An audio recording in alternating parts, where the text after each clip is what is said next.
The Galactic Council Station was the largest structure commander Jack had ever seen. It stretched across the darkness of space like a metal continent, its surface covered with docking ports and observation towers and weapon platforms that hummed with energy he could not begin to understand. His ship, the USS Relentless, looked like a child's toy beside the massive alien vessels that surrounded her. Jack stood on the bridge and watched through the main viewport as they approached the designated docking bay. He had prepared himself for this moment for months, but nothing could truly prepare a human for the reality of first contact with not one alien species, but dozens. Lieutenant Kate stood at the tactical station behind him. She was a veteran of 3 deep space missions and had seen things that would have broken lesser officers, but even she seemed nervous today. Her fingers moved across her console with practiced efficiency, but Jack noticed the slight tremor in her hands. He did not blame her. They were about to walk into a room full of beings who had been traveling between stars when humanity was still learning to make fire. Chief Engineer Daniel Cooper emerged from the access corridor that led to the lower decks. His uniform was stained with grease, and his hands were rough from years of working with machinery. He was the best engineer Jack had ever served with, a man who understood every bolt and wire aboard the Relentless as if they were parts of his own body. Daniel crossed the bridge and stood beside his commander, looking out at the alien station with an expression that mixed wonder with professional skepticism. "Their power signatures are off the charts," Daniel said quietly. "That flagship alone is generating more energy than our entire fleet combined. I cannot even identify half the systems they are running." Jack nodded slowly. "We knew we would be outclassed." "Outclassed is an understatement, sir. We are children walking into a room full of giants." The docking procedure was smooth despite the tension. Navigation Officer Ben Carter guided the Relentless into her assigned bay with careful precision, his hands steady on the manual controls. The ship settled into place with a gentle thud, and the docking clamps engaged with a sound that echoed through the hull. Jack took a deep breath and straightened his uniform. It was time to meet their new allies. The delegation from the Relentless consisted of 6 officers. Jack led the way, followed by Kate and Daniel. Communications Officer Amy walked beside them, her translation device already active and recording.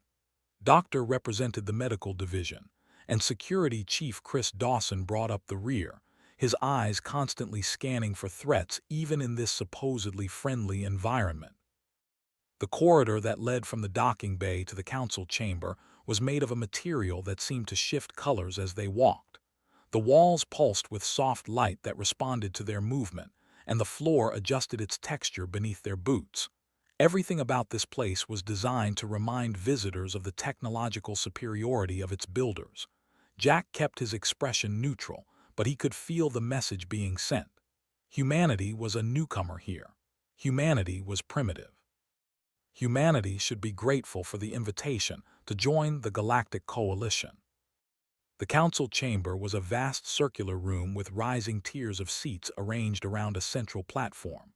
Representatives from dozens of species filled those seats, beings of every shape and size imaginable. Some were tall and thin with elongated limbs.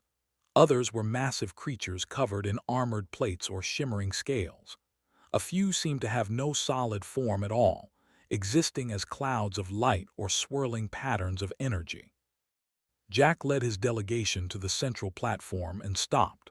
The chamber fell silent, and he could feel hundreds of alien eyes studying him with curiosity and something else, something that felt very much like contempt. The High Admiral rose from his seat on the highest tier.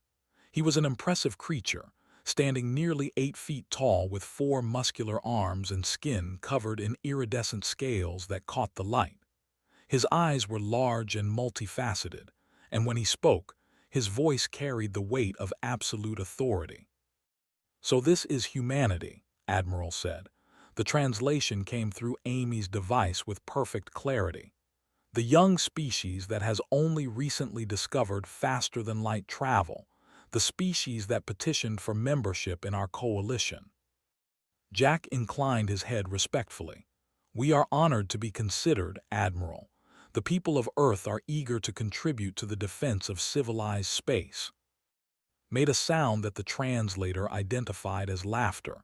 It was not a kind sound. "Contribute. Let us speak plainly, Commander.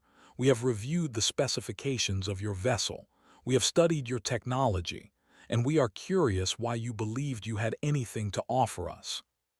He gestured toward a holographic display that materialized in the center of the chamber.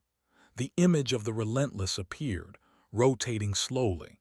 Jack felt a flush of pride at the sight of his ship, but that pride quickly faded as the alien admiral began his critique. "No plasma shields," noted. "Your vessel relies on simple metal armor for protection. No quantum cannons. Your weapons are kinetic projectiles and chemical explosives. No dimensional phase drive. You travel through normal space using primitive fusion engines." He turned to face the assembled council. "This vessel would have been considered obsolete by our standards 3,000 years ago." Laughter rippled through the chamber. Jack heard clicking and buzzing and strange harmonic sounds as dozens of species expressed their amusement at humanity's expense. Kate stiffened beside him, and he could see the anger building in Daniel's eyes. But Jack remained calm. He had expected this. He had prepared for it. "Our ship is functional," Jack replied evenly. "She has served us well in every engagement." "Engagements against whom?" asked with obvious disdain. "Pirates using stolen technology, rebel factions with outdated weapons. You have never faced a true enemy, Commander. You have never faced the—" The mention of that name sent a ripple of unease through the chamber. Jack had read the reports about the and species that had been raiding coalition shipping lanes for decades. They were adaptive and ruthless and seemingly impossible to defeat permanently. "We are here to help fight the," Jack said. "That is why we requested to join the coalition fleet." Shook his massive head. "You will observe, Commander. Nothing more. Your vessel will be placed at the rear of the formation where it cannot interfere with our operations or get in the way of our superior ships. Perhaps you will learn something before you are inevitably destroyed." The dismissal was complete and absolute. Jack wanted to argue, wanted to defend his ship and his crew, but he knew it would accomplish nothing. These beings had made up their minds about humanity before the Relentless had even arrived. They saw a primitive species with primitive technology, and nothing Jack could say would change their perception. Only actions would do that. He led his delegation back to the ship in silence. The corridor no longer seemed impressive. It seemed arrogant. The shifting colors and adjusting surfaces were not demonstrations of advancement. They were reminders of how little the coalition respected their members. Back on the bridge of the Relentless, Jack gathered his senior officers around the central display table. Their faces reflected a mixture of anger and frustration and wounded pride. They had come here hopping to prove themselves, and they had been laughed at before they even had a chance. "They think we are nothing," Kate said quietly. "They think our ship is a joke." Jack looked at each of his officers in turn. These were good people, skilled people. They had trained harder and worked longer than any crew in the fleet, and they deserved better than mockery. "Let them think what they want," he said finally. "When the time comes, we will show them exactly what a basic human warship can do." 3 days passed as the coalition fleet moved through the outer territories. The Relentless traveled at the rear of the formation as ordered, her sensors recording everything while her crew watched the alien vessels with a mixture of envy and professional curiosity. The flagship alone was larger than a small moon, its hull bristling with weapon systems that could level continents. The cruisers moved with elegant grace, their quantum cannons humming with barely contained power. The battleships were floating fortresses, their dimensional phase drives allowing them to teleport short distances with terrifying precision. And behind them all, the Relentless followed like a stray dog hopping for scraps. Jack spent most of his time on the bridge, studying the tactical displays and learning everything he could about their new allies. Kate ran constant simulations, testing their weapons against hypothetical scenarios. Daniel kept the engineering teams busy with maintenance and upgrades, making sure every system aboard the ship was operating at peak efficiency. They might be considered primitive, but they would be ready when the moment came. Amy was the first to detect the anomaly. She sat at her communication station, monitoring the various channels used by the Coalition fleet, when her console began flashing with urgent warnings. Her face went pale as she processed the incoming data. "Commander," she said, her voice tight with controlled fear, "I am picking up massive energy signatures ahead, multiple contacts, hundreds of them." Jack was at her side in an instant. He looked at the readings and felt his stomach drop. The signatures were unlike anything in the Coalition database, but they matched the theoretical profiles he had studied before the mission. He said quietly. The swarm emerged from behind a cluster of asteroids like a tide of darkness. Their ships were organic in design, twisted shapes of chitin and metal that moved with unsettling coordination. Each vessel was connected to the others through some kind of hive mind, allowing them to act as a single entity with hundreds of bodies. At the center of the swarm floated the mothership, a massive structure that pulsed with sickly bioluminescent light. Admiral's voice boomed across the fleet communication channel. "All ships, combat formation, activate defensive systems and prepare to engage."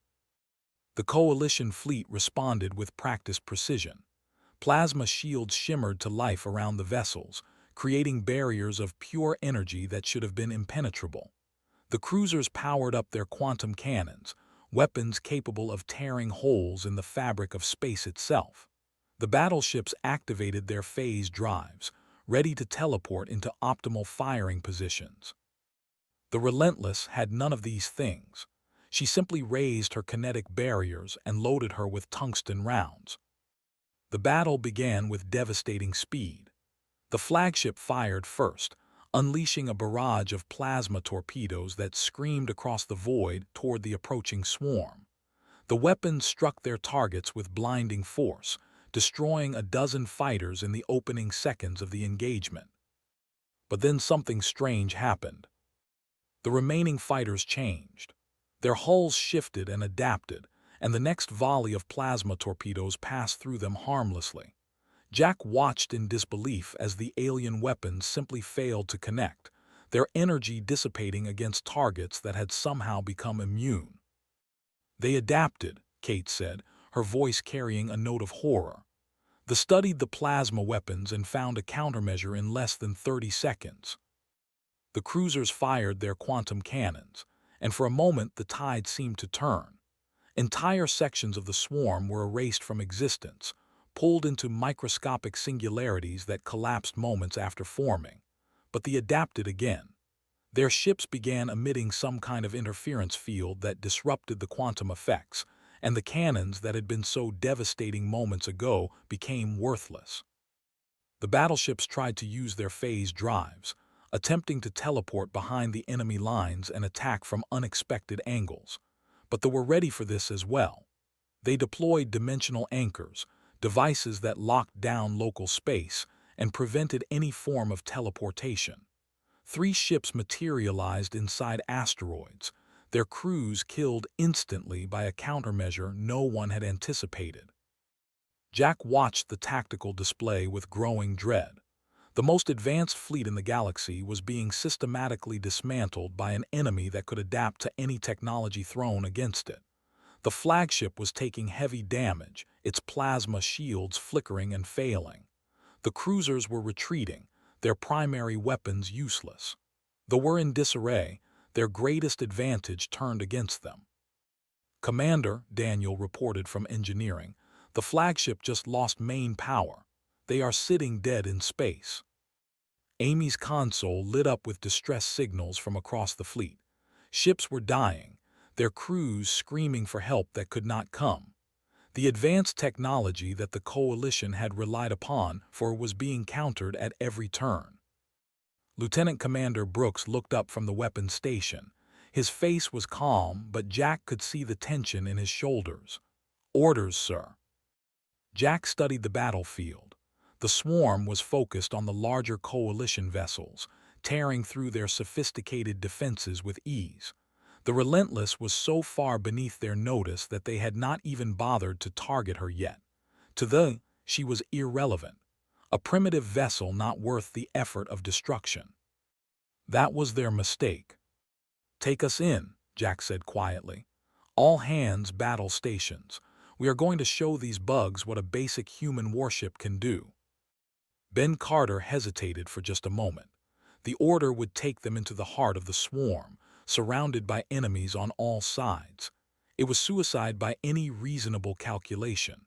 But Ben had not signed up for reasonable. He had signed up to serve under Commander Jack, and that meant following orders even when they seemed impossible. "Aye, sir," moving to intercept. The Relentless surged forward, her engines burning hot as she accelerated toward the battle. Kate began coordinating targeting solutions, her fingers flying across her console, armed the batteries and prepared the missile systems. Daniel monitored the power grid, ready to make adjustments as needed. Admiral's voice crackled over the communication channel, weak and desperate. "Human vessel, retreat immediately.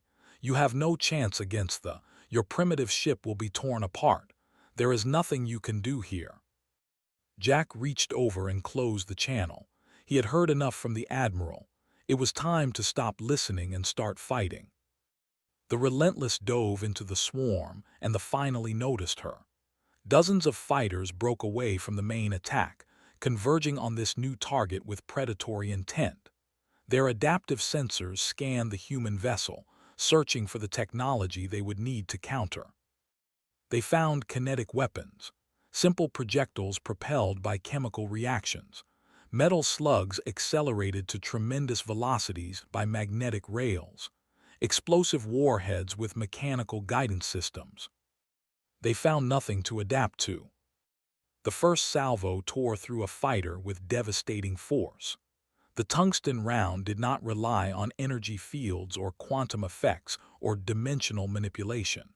It was just a chunk of metal moving very fast, and they had no defense against something so simple. Fired again, and another fighter died. The battle had finally begun. They swarmed around the Relentless like angry insects around an intruder in their hive. Their adaptive systems worked frantically, analyzing the human weapons and searching for the countermeasures that had proven so effective against the coalition fleet. But there was nothing to find. The fired tungsten rounds. The missiles carried explosive warheads. The defensive systems used physical barriers and interceptor projectiles. Everything aboard the human vessel was mechanical, chemical, kinetic. There was no exotic energy to redirect, no quantum signature to disrupt, no dimensional frequency to jam. Brooks fired the main batteries in steady rhythm, each salvo punching through fighters with brutal efficiency. The aliens had never encountered enemies who relied on such primitive technology. Their entire evolutionary strategy was based on adapting to advanced weapons, and the Relentless gave them nothing to adapt to. 3 more kills confirmed, Kate reported from Tactical. Her voice was steady despite the chaos unfolding around them. "Enemy fighters are having difficulty penetrating our kinetic barriers. Their weapons are designed to counter energy shields, not physical armor." Jack nodded grimly. This was exactly what he had hoped for when he designed the Relentless's defensive systems. The Coalition species had spent developing increasingly sophisticated technology, and they had evolved alongside them, matching every advancement with a corresponding adaptation. But humanity had only been spacefaring for a few decades. Their technology was simple by necessity, and that simplicity had become their greatest strength. A fighter managed to get close enough to fire a direct hit against the hull. The ship shuddered with the impact, and alarms blared across the bridge, but the armor held. It was just steel and titanium, alloys that humanity had been working with for centuries. There was nothing sophisticated about it, nothing that could be disrupted or neutralized. The weapon splashed against the hull and left scorch marks, but it did not penetrate. In engineering, Daniel Cooper worked with calm focus as his team addressed the damage. They patched breaches with welding torches and reinforced weakened sections with spare plating. No advanced repair drones or self-healing nanomaterials. Just human hands doing human work. Hull integrity holding at 92%, Daniel reported. We can take more punishment, Commander. This old girl was built tough. The Relentless carved a path through the swarm, her weapons blazing in all directions. The close-in weapon systems filled the space around her with a wall of metal, intercepting incoming projectiles and shredding fighters that got too close. Pilot specialist Laura Mitchell executed evasive maneuvers with precision that no automated system could match, her hands responding to the ship's movements with instincts honed by years of training.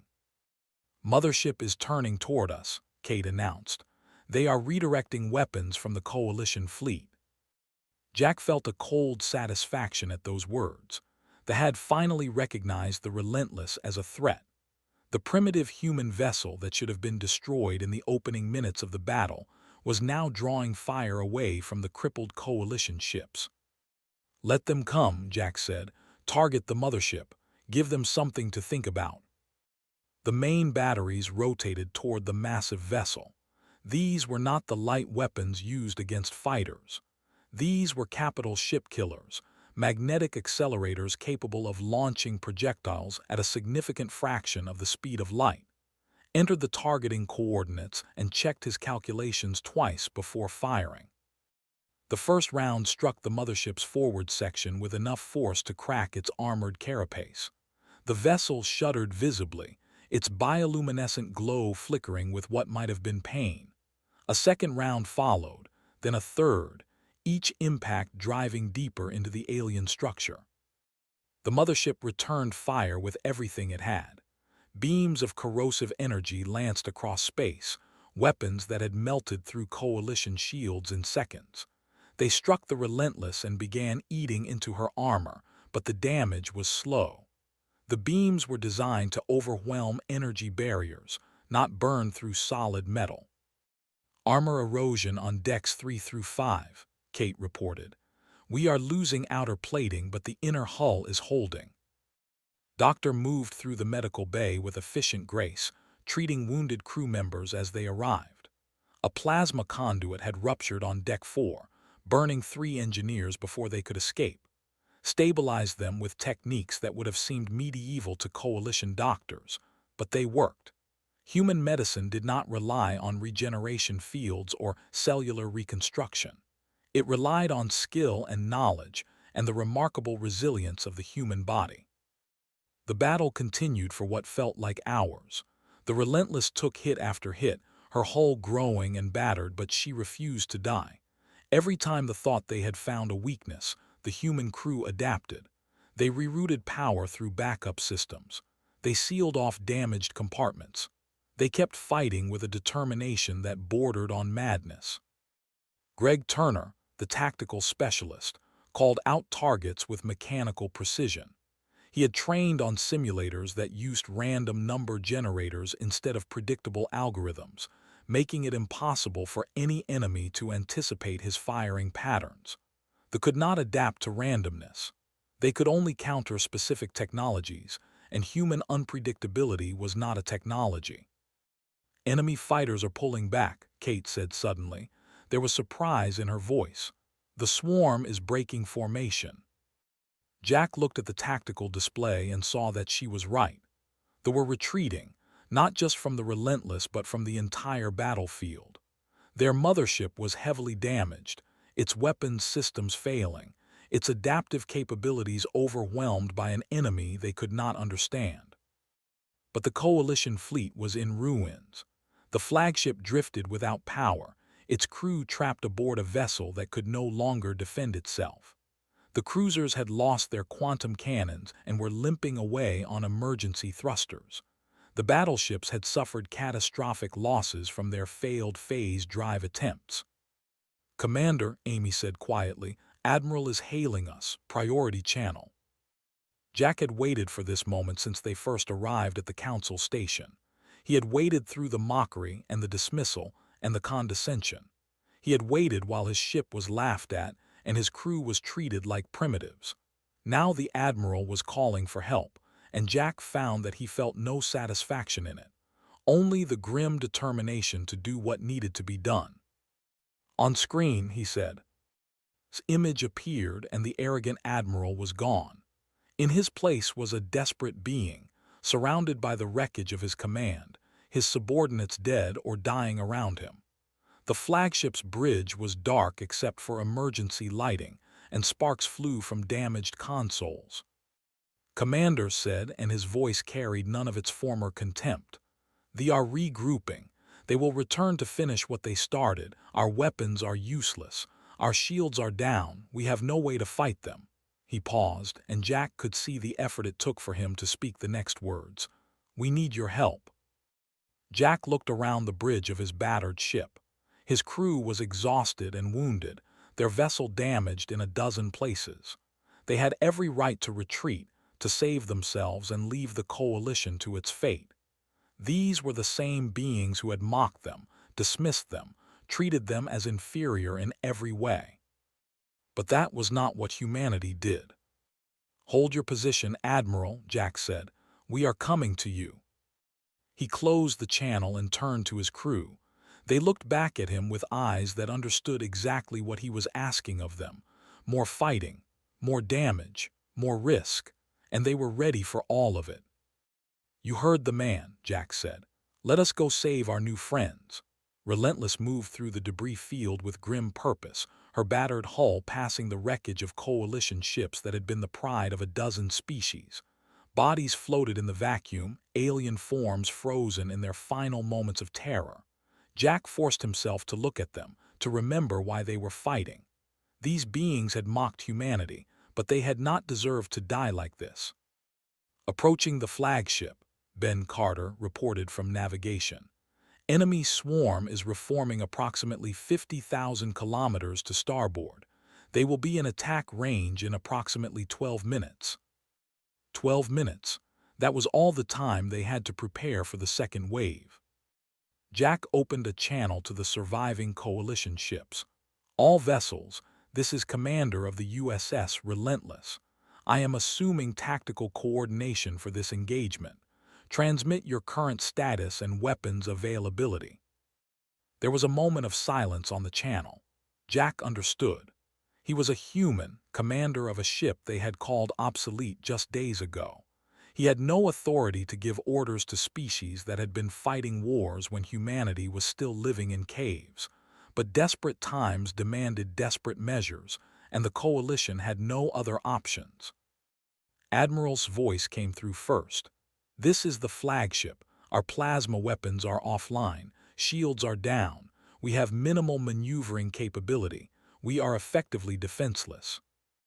Other reports followed. The cruisers had lost their quantum cannons but retained some secondary weapons that might be effective at close range.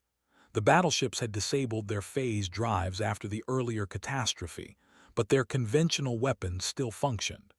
Various smaller vessels reported similar conditions. Advanced systems offline, basic systems operational. Kate compiled the data and displayed it on the tactical screen.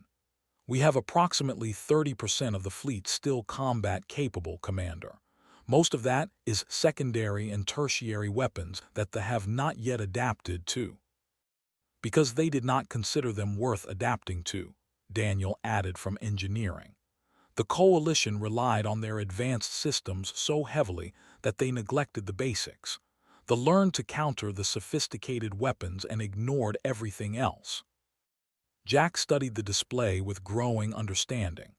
The coalition had the same problem that militaries throughout human history had faced. They had become dependent on their most advanced capabilities and had forgotten how to fight without them. When those capabilities failed, they were helpless. But humanity had always been adaptable. Humanity had always found ways to fight with whatever tools were available. All coalition vessels, Jack said over the command channel, reconfigure your weapons for kinetic bombardment. Load any solid projectiles you have available. Disable your targeting computers and switch to manual aiming. They adapt to technology. They cannot adapt to humans. The responses ranged from confused to skeptical to outright hostile. A captain demanded to know what Jack thought he was doing. A commander questioned his sanity, but silenced them all with a single word: obey. The next 10 minutes were a frenzy of activity. Coalition crews scrambled to implement Jack's orders, pulling weapons from storage that had not been used in generations. They dug out ancient mass drivers that their ancestors had used before the invention of plasma technology. They loaded their torpedo tubes with solid warheads instead of quantum charges. They disconnected their targeting computers and assigned crew members to manual firing stations. The Relentless moved to the center of the reformed fleet, taking the position of honor that should have belonged to a flagship. Her crew worked alongside their alien counterparts, offering advice and assistance through the communication channel. Walked a gunner through the basics of ballistic calculation. Kate helped a tactical officer understand the principles of kinetic defense. Daniel explained to an engineer how to bypass sophisticated power systems and run weapons directly from reactor output. Enemy swarm approaching, Laura announced from the helm. Contact in 3 minutes. Jack looked at the tactical display one final time. The fleet was ready, or as ready as it would ever be. 30 vessels arranged in a defensive formation, their crews scared and uncertain but willing to fight. And at the heart of it all, the USS Relentless, battered and absolutely unbowed. All ships, Jack said calmly, hold your fire until my command. Let them come to us. The swarm approached with predatory confidence. Their mothership had been repaired enough to rejoin the battle, its adaptive systems analyzing the coalition fleet and finding the same sophisticated technology that had failed before. The aliens expected an easy victory. They expected to finish what they had started. They did not expect what happened next. All ships fire. The coalition fleet erupted with weapons that they had never encountered. Mass drivers hurled chunks of metal at devastating velocities. Unguided missiles streaked through space on pure chemical propulsion. Solid projectiles of every size and description filled the void with a storm of kinetic destruction. They tried to adapt, but there was nothing to adapt to. Their system searched for energy signatures to counter and found none. They looked for targeting frequencies to jam and found only human eyes and alien hands making manual adjustments. They tried to anticipate firing patterns and found the beautiful chaos of biological decision-making instead of predictable algorithms. Fighters died by the score. Their adaptive armor was designed to counter energy weapons, not solid projectiles. Their defensive systems were calibrated for sophisticated attacks, not primitive ones. They were facing an enemy that had forgotten more about advanced technology than humanity had ever learned, and that enemy had been forced to remember the basics. The mothership tried to retreat, but the Relentless cut off its escape route. Jack drove his ship directly into the alien vessel's path, blazing. The mothership's weapons scored deep gouges in the human ship's armor, but the Relentless kept coming. She was a bulldog with her teeth sunk into an enemy that could not shake her loose. Hull integrity at 67%, Kate reported. We are taking serious damage, Commander. Keep firing, Jack ordered. We do not stop until that thing is dead. Poured round after round into the mothership, targeting critical systems with the accuracy of a man who had practiced this moment his entire career. Each impact sent shockwaves through the alien vessel, cracking its organic hull and exposing the soft structures beneath. The mothership tried to fight back, but its weapons could not penetrate the Relentless's simple armor fast enough to stop the assault. Behind them, the coalition fleet continued their barrage. Mass drivers ripped through fighters. Missiles exploded against enemy hulls. Projectiles shattered adaptive armor that had never been designed to stop solid matter moving at tremendous velocity. Chris Dawson led damage control teams through the lower decks, sealing breaches and rescuing trapped crew members. His people worked with desperate efficiency, knowing that every second counted. They were not technicians trained to monitor automated repair systems. They were sailors who knew how to save a ship with their bare hands. The mothership began to break apart. Its bioluminescent glow faded, replaced by the orange light of internal fires. Escape pods launched from its dying hull, but most of them were caught in the crossfire and destroyed. Jack felt no sympathy for them. They had come to kill, and now they were dying instead. "Mothership destroyed," Kate announced, and her voice carried a note of exhausted triumph. "Remaining enemy vessels are scattering. They are retreating." Jack slumped back in his command chair and let out a breath he did not realize he had been holding. Around him, his crew allowed themselves a moment of celebration. They had done it. They had beaten an enemy that should have been unstoppable, using weapons that the galaxy had considered obsolete. "Commander," Admiral's voice came through the communication channel, and for the first time since they had met, it carried genuine respect. "The Coalition owes you a debt that cannot be repaid. You and your crew have saved us all." Jack looked at the tactical display, at the scattered remains of the swarm fleeing into the darkness of space. The battle was over, but he suspected the real work was just beginning. "Just doing our job, Admiral," he replied. "Just doing our job." Journey back to the Galactic Council station took 3 days. The Coalition fleet limped through space at reduced speed, their damaged vessels barely capable of faster-than-light travel. The Relentless traveled among them, no longer at the rear of the formation. Jack had tried to decline the position of honor but had insisted. The human ship had earned her place at the front. Daniel spent most of the journey in engineering, overseeing repairs that should have been done in a proper shipyard. His teams welded armor plates and replaced damaged components with spare parts salvaged from less critical systems. The Relentless would never be the same ship she had been before the battle, but she would fly again. She would fight again. Treated the wounded with quiet dedication. 17 crew members had been injured during the engagement, 3 of them seriously. She had saved them all using techniques that Coalition doctors considered barbaric. No regeneration fields, no cellular reconstruction, just surgery and medication and the remarkable ability of the human body to heal itself.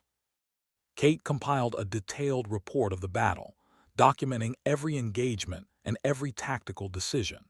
She knew that this information would be studied by military strategists for generations to come. The Battle of the Outer Territories would be remembered as the moment when everything changed, when a species that had been dismissed as primitive proved that sophistication was not the same as strength. When the fleet finally arrived at the Council station, Jack found a reception waiting for them that was very different from their first arrival. Representatives from dozens of species lined the observation galleries, watching as the battered human vessel glided into her docking bay. There was no mockery this time. There was no condescension. There was only respect, hard-earned and freely given. The council chamber was packed when Jack led his delegation inside. Every seat was filled, and beings stood along the walls 3 deep. The ambient noise faded to silence as the humans took their place on the central platform. Jack looked up at the assembled representatives and saw expressions that ranged from curious to awed to something that looked very much like fear. Admiral rose from his seat, and this time he did not look down at the humans with contempt. He descended from the highest tier and crossed the chamber floor to stand before Jack. The 2 commanders faced each other, the towering alien and the ordinary human, and for a moment neither spoke. "Commander," said finally, his translated voice carrying to every corner of the chamber, "I owe you an apology. When your ship arrived, I dismissed her as obsolete. I called her primitive. I laughed at your weapons and your armor and your technology." He paused, and Jack could see the effort it took for the proud admiral to speak these words. "I was wrong. I was arrogant and foolish, and my arrogance nearly cost us everything." Jack shook his head slowly. "You were not wrong about our technology, Admiral. It is primitive by your standards. We have no plasma shields or quantum cannons or dimensional phase drives. We are exactly what you said we were. Then how did you defeat The question came from a representative, a slender being with large dark eyes. How did a primitive ship destroy an enemy that our advanced fleet could not touch? Kate stepped forward with her, "May I, Commander?" Jack nodded, and Kate addressed the council with the confidence of someone who had earned the right to speak. They are adaptive. Their entire strategy is based on analyzing enemy technology and developing countermeasures. They have been fighting the Coalition for decades, and in that time they have learned to counter every sophisticated system you possess. Plasma weapons, quantum effects, dimensional manipulation. They can neutralize any of it within minutes of exposure. She pulled up a holographic display showing the adaptive process. But they cannot adapt to simplicity. A kinetic projectile has no energy signature to counter. A chemical explosive has no frequency to jam. Manual targeting cannot be predicted by algorithms. They were so focused on defeating advanced technology that they never developed defenses against basic technology. And that is what humanity uses. The council chamber buzzed with conversation. Representatives debated among themselves in a dozen languages, their translation devices working overtime. Jack waited patiently for the noise to subside. Admiral raised his hand for silence. "What you are describing is a philosophy, not just a technology. You are saying that humans deliberately choose simple solutions over complex ones." "We call it redundancy," Jack replied. "We call it reliability. On Earth, we learned long ago that the most advanced solution is not always the best solution. Sometimes survival depends on having systems that work in any condition, against any enemy, regardless of what advantages that enemy might possess." He looked around the chamber at beings who had traveled between stars for. "Your species developed incredible technologies. You created wonders that humanity can barely comprehend. But somewhere along the way, you forgot the basics. You forgot that a weapon does not need to be sophisticated to be effective. You forgot that armor does not need to be powered by energy fields to protect the people behind it. You forgot that sometimes the simplest answer is the best one." A commander spoke from the upper tiers. "You are suggesting that we abandon our advanced systems, that we return to primitive weapons." "No," Jack said firmly. "I am suggesting that you remember them. Keep your quantum cannons and your phase drives. They are remarkable achievements. But also keep mass drivers and kinetic barriers and manual controls. Have backups for your backups. Be ready to fight without your most advanced capabilities, because someday an enemy will find a way to take those capabilities away." The council deliberated for 3 hours. Jack and his crew waited in an adjacent chamber, exhausted but unable to rest. The fate of humanity's relationship with the galactic community was being decided, and there was nothing they could do but wait. Finally, the doors opened and Admiral entered. He was accompanied by representatives from every major species in the Coalition, and they carried themselves with the formal dignity of beings about to make an important announcement. "Commander," said, "the Coalition has reached a decision. We are extending full membership to humanity, effective immediately. Your species will have a seat on the Council and a voice in our deliberations. Your ships will serve alongside ours, not as observers but as equals." Jack felt something loosen in his chest that he had not realized was tight. This was what they had hoped for, what they had worked toward since first contact. Acceptance, respect, a place among the stars. "Furthermore," continued, "we are requesting a technology exchange. We wish to learn from your engineers and your tacticians. We wish to understand the philosophy that allowed a single primitive vessel to do what our advanced fleet could not." Daniel stepped forward, a slight smile on his tired face. "We would be honored to share what we know, Admiral. Though I should warn you, our methods are not glamorous. They involve a lot of hard work and getting your hands dirty." Made the sound that translated as laughter, but this time it was warm rather than mocking. "I believe that is exactly what we need, Chief Engineer." The delegation returned to the Relentless that evening. The ship was quiet, most of the crew sleeping off the exhaustion of the past week. Jack stood on the bridge, looking out at the Galactic Council station and the stars beyond. Kate joined him after a while. "We did it," she said quietly. "We actually did it." Jack nodded slowly. "We showed them what humans are made of. We showed them that simplicity is not weakness. We showed them that sometimes the old ways are still the best ways." He placed his hand on the console beside him, feeling the familiar hum of the ship's systems beneath his palm. The Relentless was battered, and her hull marked by 100 impacts and her armor weakened by enemy fire. But she was still here.